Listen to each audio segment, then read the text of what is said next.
Olha só, o ministro da Justiça, Sérgio Moro, pediu que a Procuradoria-Geral da República investigue se o presidente da Ordem dos Advogados do Brasil cometeu ou não crimes de calúnia, injúria e difamação contra ele. Vamos acompanhar a reportagem.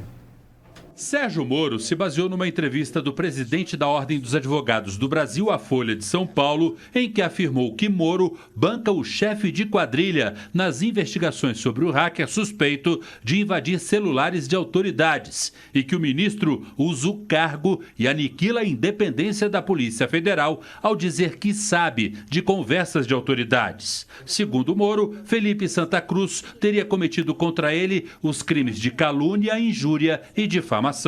Em nota, o presidente da OAB disse que não teve a intenção de ofender a honra do ministro e que a crítica foi jurídica e institucional. Felipe Santa Cruz ainda defende o afastamento de Moro do cargo para o bom andamento das investigações. Nesta quinta-feira, Sérgio Moro negou que tem orientado a Polícia Federal a apagar as mensagens apreendidas com os hackers. A manifestação foi em resposta ao questionamento do ministro Luiz Fux, do Supremo Tribunal Federal.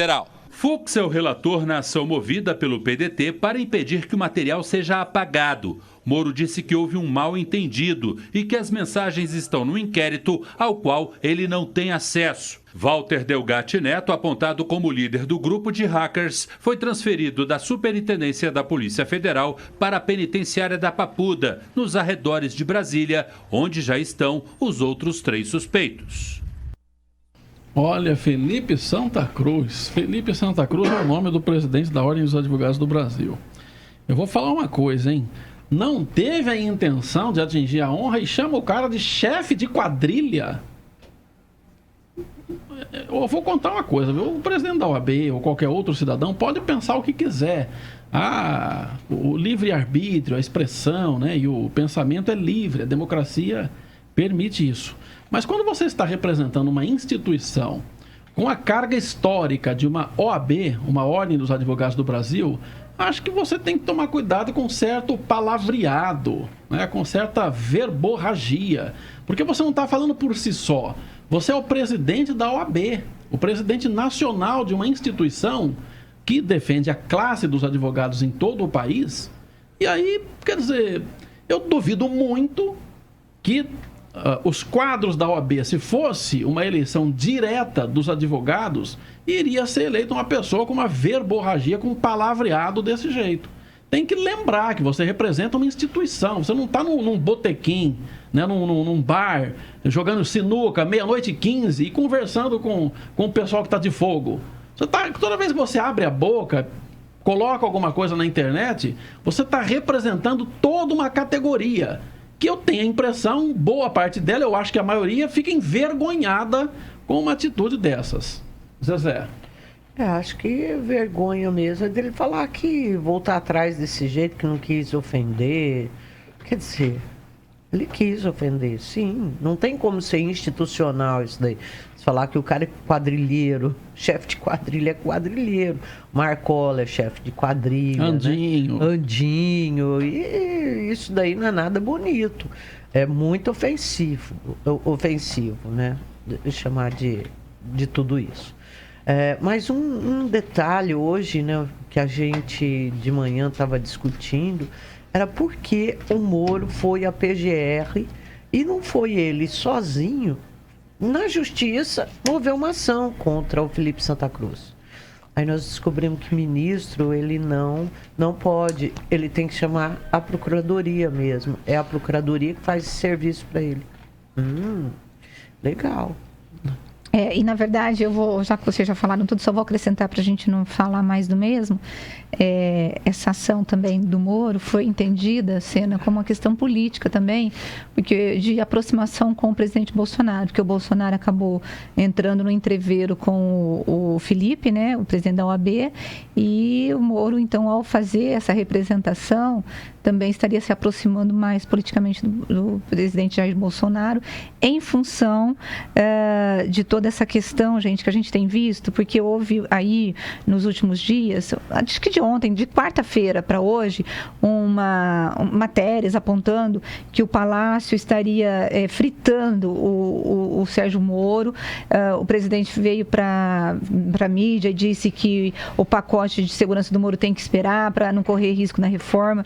Isso foi entendido, Sena, como um distanciamento do governo em relação ao Sérgio Moro, lembrando que o Sérgio Moro é um ministro super respeitado, principalmente pela população brasileira.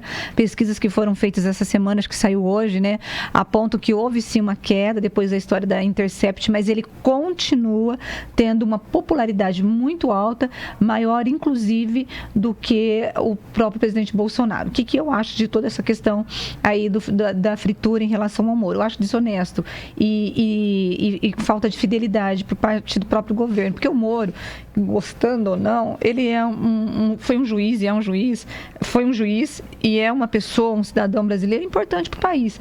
Por quê? Porque ele foi o juiz da Lava Jato, que colocou um monte de gente na cadeia, combateu o crime organizado e tem trabalhado, Zezé, gostando ou não, com resultados na pasta dele. E, obviamente, os políticos não aprovam o pacote do Moro, Sena, porque, por exemplo, o que está mais pegando? A prisão em segunda instância. Quem que quer? Ninguém quer. E a parte daqueles deputados que vão analisar isso são os deputados que foram alvos do Moro. Então, assim, o governo, pelo que eu li agora à tarde, né, Zezé, no comecinho da tarde, o Bolsonaro já meio que voltou atrás, já está falando, elogiando o Moro em público, ou seja, não vale a pena brigar com o Moro não, viu? Não vale. Eu acho que pode ter um componente político na decisão aí ainda contra o presidente da OAB, mas eu estranharia muito se o ministro, né, com o histórico que o Moro tem, fosse chamado de chefe de quadrilha e não fizesse nada. Né? Porque ter sangue de barata e ter paciência é uma coisa. E você escutar uma acusação frontal desse tipo e não responder, não entrar na justiça, aí realmente seria diferente. Agora, eu ainda não quero acreditar que está tendo essa fritura com o Sérgio Moro, não. Agora, é claro que é muito difícil passar esse pacote anticrime num parlamento onde a maioria está implicada e tem um histórico de problemas e que pode ser pego cedo ou tarde e que ainda pretende cometer crime, lavar dinheiro. Tem muita gente que se candidata só para isso, não é para o bem da nação, coisa nenhuma. Então, é realmente complicado. E se alguém lá no ambiente fala, presidente, ou pro articulador do presidente, se não ficar mexendo com isso agora, pode atrapalhar a reforma. É claro que o presidente vai falar, segura a onda um pouquinho aí, vamos discutir isso outra hora.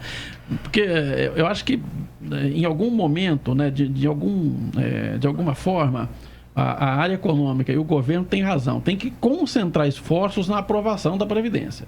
Depois você vê o resto, que tem a reforma tributária, tem o pacote anticrime, tem uma série de outras coisas para pensar. Mas enquanto não reformar a Previdência, o governo fica amarrado, né? O país fica amarrado, fica tudo travado. Então tem que desembaraçar, tem que tirar esse bode da sala primeiro.